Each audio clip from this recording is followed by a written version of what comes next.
నిన్నటి దినం తెల్లవారుజామున సుమారు 3-3:15 గంటలకు మన తిరుమల డౌన్ ఘాట్ రోడ్లో పెద్ద ఆంజనేయ స్వామి విగ్రహం ఉంది కదా, ఆ 7th మైల్ అక్కడ ఆ ఆంజనేయ స్వామి పెద్ద విగ్రహం దగ్గర ఉన్నటువంటి ఒక చిన్న విగ్రహాన్ని ఒక గుర్తు తెలియని వ్యక్తి తీసుకెళ్ళాడు. దాని మీద కేసు కట్టడం జరిగింది.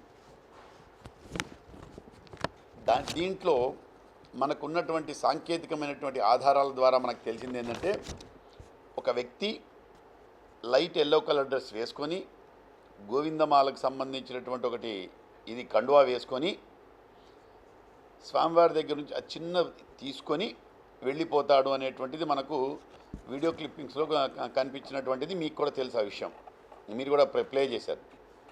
సో దానికి సంబంధించి సాంకేతికంగా ఇతను ఎవరు, ఎక్కడి నుంచి వచ్చాడు, back to back, front to front అలా చూసుకుంటూ వెళితే మనకు ఈ కేసులో ముద్దాయి పొన్నూరు జశ్వంత్ కుమార్ అని మనకు ఎస్టాబ్లిష్ అయిపోయింది. ఇతను టీ నగరపాలెం, భీమునిపట్నం, విశాఖపట్నం జిల్లాకు సంబంధించిన వ్యక్తిగా మనకు ఎస్టాబ్లిష్ అయింది.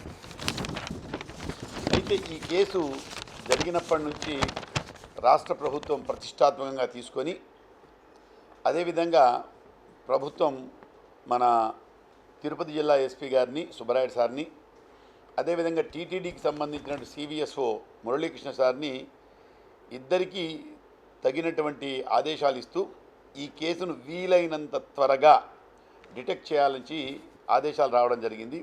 సో ఆ ఆదేశాల మీద ఇమీడియట్గా దాదాపు 15 బృందాలను, ప్రత్యేకమైనటువంటి బృందాలను అరేంజ్ చేసి, సో సాంకేతికంగా మనం ఎక్కడెక్కడ అయితే ఆధారాలు సేకరించగలుగుతామో అక్కడక్కడ సాంకేతికమైనటువంటి ఆధారాలను సేకరించి టీటీడీ విజిలెన్స్ వాళ్ళతో కూడా సమన్వయం చేసుకుంటూ, ఆ టీటీడీ మన వీళ్ళు కూడా విజిఓస్ ఉన్నారు, విజిఓసు, విజిలెన్స్ బృందాలు, అదేవిధంగా ఏవిఎస్ఓ వాళ్ళందరినీ కూడా సమన్వయం చేసుకుంటూ ఎక్కడెక్కడ అనేటువంటి అన్నీ కూడా సేకరించిన తర్వాత ఇతను విశాఖపట్నం జిల్లాకు సంబంధించిన వాడుగా తెలిసింది. సో ఇమీడియట్గా ఒకవేళ వెళితే విశాఖపట్నం వెళుతాడనే ఒక కారణంతో అని ఒక సందేహంతో మేము మాకు సంబంధించిన టీమ్స్ని అంతా డిస్పాచ్ చేస్తూ, అదేవిధంగా రైల్వే పోలీస్ వారికి కూడా సమాచారం ఇవ్వడం జరిగింది. సో ఆ పర్టికులర్ సమయంలో ఒక ట్రైన్ పోతూ ఉంటే ఆ ట్రైన్లో మా ప్రత్యేకమైన బృందాలను ఎక్కించి గాలిస్తే అతను దొరికాడు. అతన్ని అదుపులోకి తీసుకోవడం జరిగింది. ఆ తర్వాత తీసుకొని వచ్చి అరెస్ట్ చేసి అతన్ని విచారిస్తే ఏంటంటే, అతను బీటెక్ డిగ్రీ చదువుకున్నాడు, నిరుద్యోగి, తల్లిదండ్రులు గత 3-4 సంవత్సరాలుగా అతను చాలా మానసిక వేదనతో ఉన్నాడు, డిప్రెషన్లో ఉన్నాడు అతను. అయితే ఈ తల్లిదండ్రులతో ఎప్పుడు గొడవ పడ్డము, ఇలా మాట మీద నిలకడ లేకుండా ఉంటున్నట్టు తెలుస్తుంది. అదేవిధంగా ఇతను ఆధ్యాత్మికతలో కూడా చేరిపోయాడు. విజయనగరం జిల్లాలోని ఒక గొర్రెల మండలంలో ఉన్నటువంటి ఒక పీఠం వారితో ఆధ్యాత్మికతతో సంబంధాలు ఏర్పరచుకున్నాడు. అయితే ఇతను ఈ నెల 5వ తేదీ కొంతమంది వాళ్ళతో కలిసి తిరుమలకు నడకదారిలో వచ్చాడు. వచ్చినప్పుడు వెళుతూ స్వామివారిని, ఆంజనేయ స్వామివారిని దర్శించుకున్నాడు. అప్పుడు చూశాడు ఈ విగ్రహాన్ని. ఎంత ముచ్చట ఉంది, కాబట్టి దీన్ని మనం తీసుకెళ్ళి మనం ఇంట్లో పెట్టుకుంటే బాగుంటుందో, ఇంకెక్కడో పెట్టుకుంటే పూజ చేసుకుంటే బాగుంటుంది అనేటువంటి అతనికి దాని మీద అప్పుడు ఆశ కలిగింది. అంటే మంచి ఉద్దేశమో చెడ్డ ఉద్దేశమో సబ్సిక్వెంట్గా విచారిస్తాం. సో దానివల్ల ఏమైపోయింది, ఆ రోజు వెళ్ళిపోయాడు, అయిపోయింది. నిన్న 20వ తేదీ అతను దర్శనానికి రావడం జరిగింది. దర్శనం చేసుకున్న వెంటనే 21వ తేదీ 22వ తేదీ తెల్లవారుజామున 3 గంటలకు మామూలుగా జిఎన్సీ టోల్ గేట్కు వెహికల్స్ వదులుతారు కిందికి. అప్పుడు ఒక జీప్ ఎక్కి, ఆ జీప్లో ఎక్కిన తర్వాత జీప్ అతనితో చెప్తాడు, అయ్యా నేను ఆంజనేయ స్వామికి దండం పెట్టుకొని రావాలా, ఒక్క నిమిషం ఆపండి అని. సో అక్కడ ఒక నిమిషం ఆపిన వెంటనే ఇతను పరుగున వస్తాడు, దండం పెట్టుకుంటాడు, ఆ విగ్రహం తీసుకుంటాడు, షాల్లో కప్పుకుంటాడు, నేరుగా మళ్ళీ బండి ఎక్కుతాడు. సో తర్వాత అక్కడ నుంచి యథావిధిగా అతను వెళ్ళిపోతాడు, కింద దిగుతాడు. అక్కడ నుంచి అతను విశాఖపట్నంకు వెళ్ళే ట్రైన్లో వెళ్ళిపోతాడు. దీనికి సంబంధించి ఆ జీప్ యొక్క డ్రైవర్ని జీప్ యొక్క నంబర్ని కూడా గుర్తించడం జరిగింది.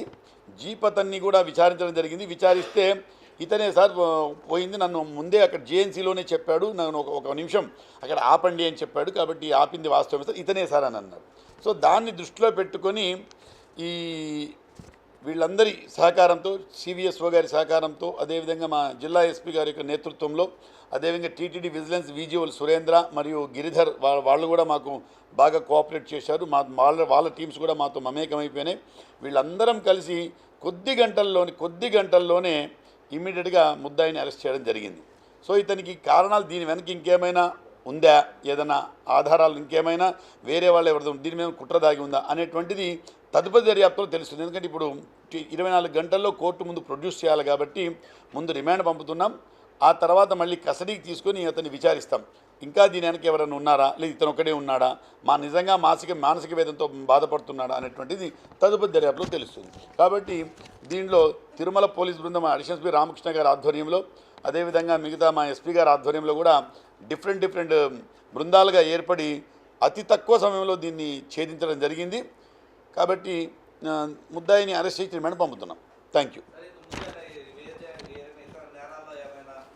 అదే చెప్తున్నాను, ప్రస్తుతానికి అతను డిగ్రీ అంటే బీటెక్ చదువుకొని ఉద్యోగం రాని దాంట్లో మానసిక వేదంతో ఉన్నాడు, డిప్రెషన్లో ఉన్నాడు, అది గ్యారంటీ.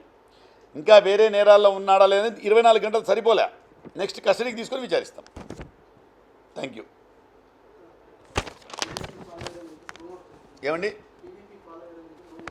తెలియదండి, అది ఇప్పుడు 24 గంటల్లో మొత్తం సమాచారం నేను చెప్పలేను కదా. కాబట్టి మాకు కస్టడీకి తీసుకున్నాక అన్నీ విచారిస్తాం, ఏదైనా కోణం ఉందా, ఏమైనా సంగతి ఉందా అని కూడా విచారిస్తాం. Thank you.